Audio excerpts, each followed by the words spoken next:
Wednesday, June 5th, 2024, and I am your host, Bob. I hope you guys all have a great week so far. Have a happy hump day Wednesday, but first, you know what to do. Grab your coffee. Let's go over some news and some things that I've heard since Monday, our last episode. So grab your coffee and let's get going. Let's get the show started. The first one that I wanted to talk about today was an interesting one that I saw on X last night, and that is Blackrock and Citadel Securities are starting their own national stock exchange in Texas. It will be named the Texas Stock Exchange, ticker TXSE. It is aiming at competing with the New York Stock Exchange and the NASDAQ. The Texas Stock Exchange has raised over $120 million and plans to file with the SEC for its registration this year in 2024.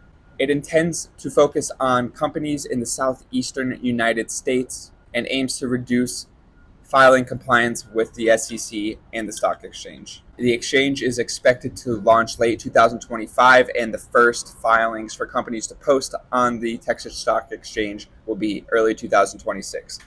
I am conflicted with this because, for one, it is Blackrock and Citadel, and I had two conflicting things. We all know that Blackrock and Citadel are mass investors on globalist ideas all around the globe.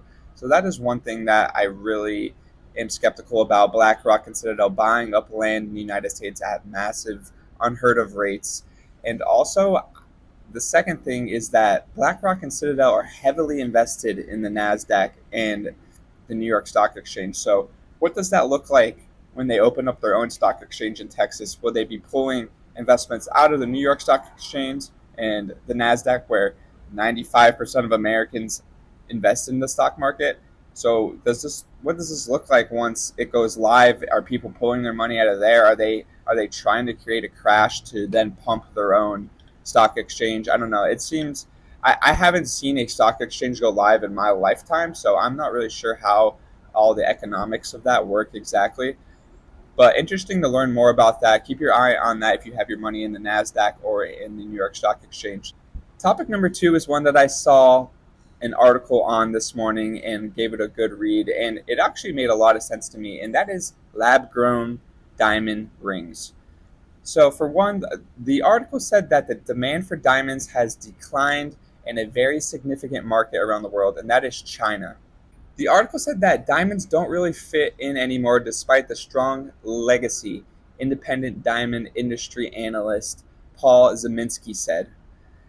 Diamond prices have fallen at 5.7% so far this year, according to Zeminski, and that is a decline of more than 30% at their all-time highs in 2022. I believe there is a couple factors playing into this here in the diamond industry, and that is one, that lab-grown diamonds are obviously cheaper for what you get.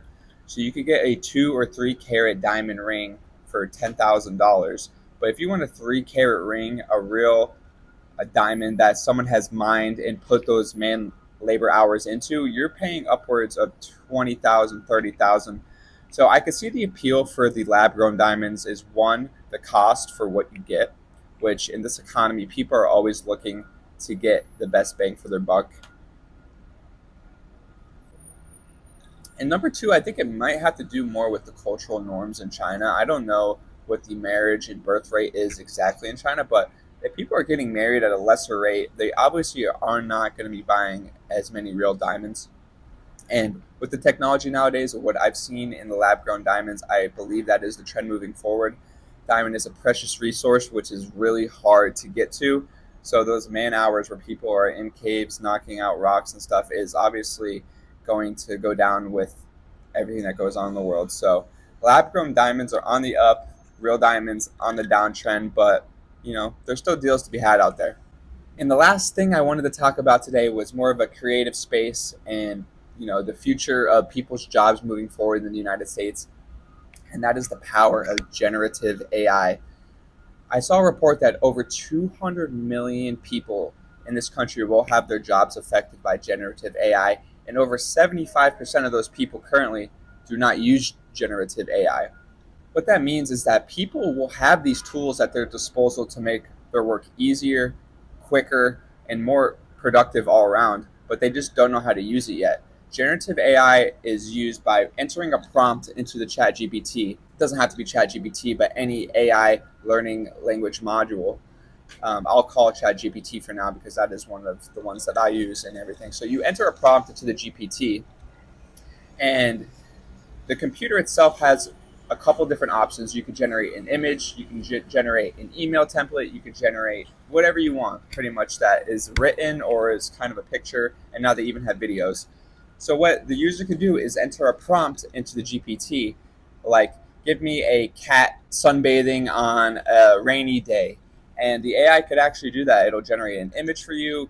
And what you could do is you could take that even further and say, generate me a children's book using the image of a cat sunbathing on a rainy day, and so on and so forth. It's unlimited what you can do with this, but I think it's fascinating that over 200 million people are going to have this affect their work and they haven't learned it yet. So my advice to everyone out there is, if you guys are not in the AI space, learning and creating with it, adjusting your email templates with it, or writing messages, or just, learning with its internet search capabilities, so I highly recommend that everybody starts using generative AI. So that is it for me today. I am going to finish this coffee, of course, pull up another one. I drink coffee all day, every day, so if you do too, thanks for tuning into the show, and we'll catch you next time.